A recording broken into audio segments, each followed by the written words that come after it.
여러분은 옛사람을 그 행실과 함께 벗어버리고 새 사람을 입으십시오.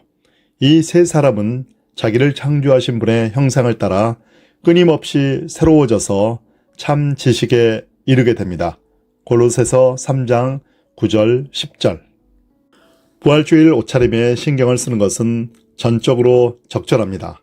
이날을 기념하기 위해 모자, 드레스, 넥타이, 정장을 새로 구입하는 것도 합당합니다. 옷은 우리가 내적으로 어떤 존재인지, 적어도 내적으로 어떤 사람이 되고 싶은지 드러내는 수단입니다. 부활절은 다른 어떤 날보다도 분명하게 우리가 신자들 사이에서 이렇게 선포하는 날입니다. 하나님이 우리 가운데 살아계시다. 그 어떤 것도 그분의 방식으로 행하시는 일을 이길 수 없다. 그 어떤 것도 그분을 무덤에 가둘 수 없다. 세상은 그분의 기쁨 어린 사랑 앞에서 무력하다. 그리스도께서 죽은 자들 가운데서 부활하신 일은 실제의 중심에 자리 잡은 사건으로 그로 인해 역사 전체로 에너지의 파동이 퍼져나갔고 세상이 그분의 임재라는 현실로 진동하게 되었습니다. 부활은 우리가 더없이 기뻐해야 할 일입니다. 가능한 방법을 다 동원해 기쁨을 표현하십시오. 그 방법이 산뜻한 새 옷 구입이라면 그렇게 하십시오. 바울은 체온 유지만이 아니라 성격과 개성을 표현하려 옷을 입는 인간의 관습을 잘 알고 있었기에 옷을 입고 벗는다는 용어로 부활을 이야기합니다. 여러분은 옛 본성을 그 행실과 함께 벗어버리고 새 본성을 입었습니다. 새 본성은 자기 창조주의 모습을 따라 지식에서 계속 새로워집니다. 골로새서 3장 9절 10절. 푸도프와 입다, 푸도는 바울 시대에 옷을 벗다, 언드레스와 옷을 입다, 드레스라는 의미로 쓰였습니다. 이것을 생각하면 부활절에 옷을 갖춰 입는 일은 모종의 성경적 근거가 있는 듯합니다. 그리고 우리는 옷에 상당한 관심을 기울이기 때문에 벗어버리고 입는다는 은유가 담긴 부활절 복음을 이해하기에 좋은 위치에 있습니다. 옷을 입는 것처럼 아주 평범한 일상을 비범하고 특별한 부활과 연결함으로써 우리는 변화됩니다. 평범한 것이 영원한 것과 연결되고 영원한 것이 일상으로 내려옵니다. 부활을 이야기할 때 참고할 만한 몇 가지 아주 평범하고 고유한 옷입기의 특징이 있습니다. 하나는 적절성입니다. 적절한 복장은 우리가 사는 세상에 어울리는 복장입니다. 기온 30도, 습도 90%가 훌쩍 넘는 8월 중순에는 보온 속옷, 털 안감 파카, 귀마개 등을 걸치지 않습니다. 1월에 집 앞에 눈을 치울 때 수영복을 입지 않습니다. 우리가 입고 벗는 옷은 우리가 사는 세상의 특성과 관련이 있습니다. 어떤 환경에 있느냐에 따라 아침에 입는 옷이 꽤 달라집니다. 우리는 아침에 일어나 옷을 고를 때 무엇이 적절할지 따져봅니다. 그날 기온은 어떨지, 어떤 사회적 환경일지, 어떤 종류의 일을 할지 같은 여러 현실을 고려하여 적당한 복장을 선택합니다. 부적절한 선택을 하는 사람은 감수성이나 지능이 부족한 경우입니다. 턱시도를 입고 하수구를 파는 사람이나 진흙이 잔뜩 묻은 작업복 차림으로 무도회에 가는 사람 모두 똑같이 의아하게 여겨집니다. 부활은 우리가 사는 세상의 객관적 현실입니다. 부활은 우리가 매일 발을 들여놓는 세상에 대한 압도적 사실입니다. 그리스도는 부활하셨고 하나님은 살아계십니다. 그러므로 적절하게 옷을 입으십시오. 세상을 지배하는 것은 하나님의 진리와 좋은 소식입니다. 그래서 바울은 이렇게 말합니다. 분노와 격분과 악의와 회방과 여러분의 입에서 나오는 부끄러운 말을 버리십시오. 서로 거짓말을 하지 마십시오. 골로새서 3장 8절 9절. 바울이 열거한 것들은 대부분 우리가 말하는 방식, 말하는 내용과 관련이 있습니다. 거짓말과 비방, 험담과 분노는 부적절한 일입니다. 우리는 다른 사람에게 화를 내거나 속임수를 써서 이득을 취할 이유가 없습니다. 왜 그럴까요? 하나님이 우리 편이시기 때문입니다. 그분은 우리 삶의 위대한 실제이십니다. 인간의 악함은 거의 부수적입니다. 중요한 것은 하나님의 선함입니다. 인간의 악은 사소하기 때문에 우리는 그것을 중심으로 삶을 형성할 수 없습니다. 우리는 하나님이 행하시는 장엄한 선으로 삶을 빚어야 합니다. 세상이 실제로 악하다면 속임수, 회방, 악의의 기술을 배워야 적절할 것입니다. 가장 악한 자가 가장 잘 사는 곳에서는 그런 기술이 적자생존법이 될 것입니다. 그러나 부활은 세상이 그런 곳이 아니라는 사실을 극적으로 보여줍니다. 이곳은 그리스도께서 부활하신 세상이고 악한 자들의 음모가 무참히 패배한 세상입니다. 이런 세상에서 우리가 입을 적절한 옷은 진실하고 자비로운 말, 하나님의 사랑을 밝게 선포하는 말입니다. 옷 입기의 또 다른 특징은 표현성입니다. 적절성이 우리가 살고 있는 세상에 잘 맞는 옷차림을 의미한다면 표현성은 우리가 어떤 존재이고 무엇을 느끼는지 드러내는 옷차림을 의미합니다.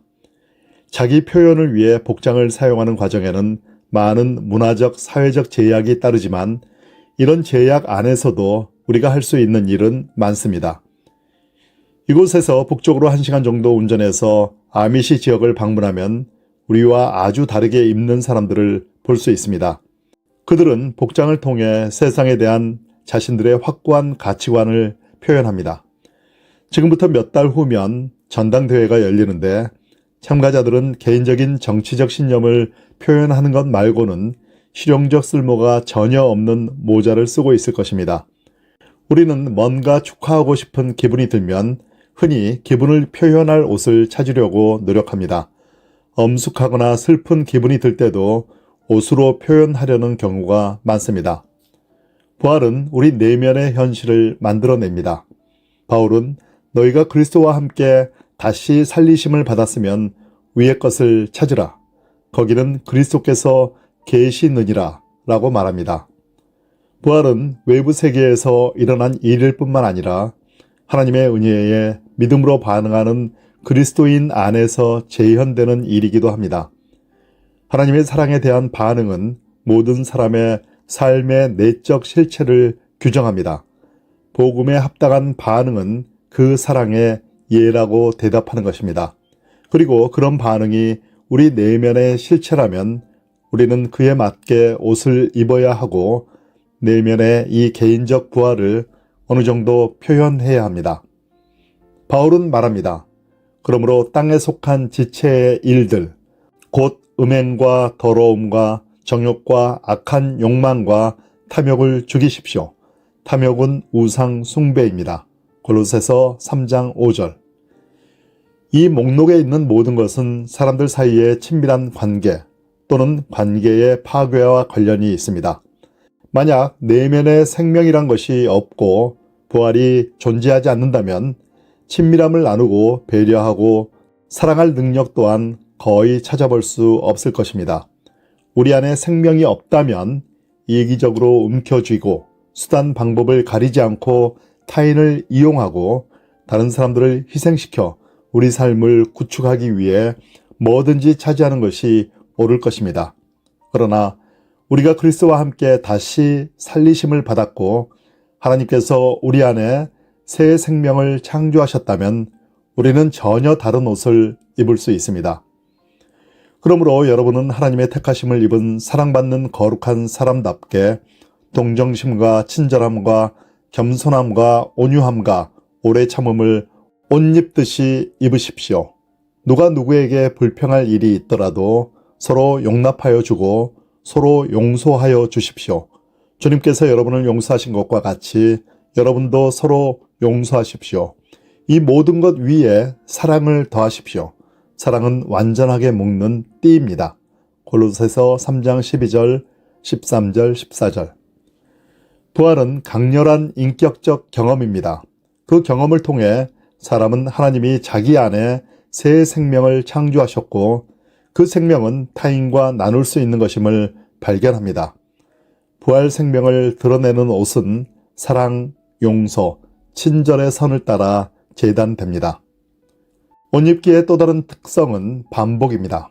그것은 일상적 행위입니다. 매일 아침 자고 일어나면 옷을 입습니다. 매일 밤 잠자리에 들 때면 옷을 벗습니다. 날마다 옷을 입고 옷을 벗습니다.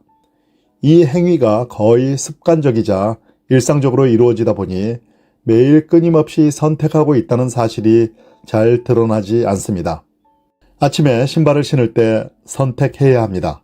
저는 검은색 구두, 갈색 구두, 낡은 코르도바 가죽 구두, 캔버스 운동화 이렇게 4켤레가 있습니다. 선택의 여지가 많지는 않지만 저는 머리를 써야 하고 어떤 색깔의 옷을 입고 어떤 활동을 하는가에 따라 적절한 선택을 내립니다. 화요일에 선택이 끝나도 수요일에 또 선택해야 합니다. 한번 내린 선택이 계속 유효하지는 않습니다.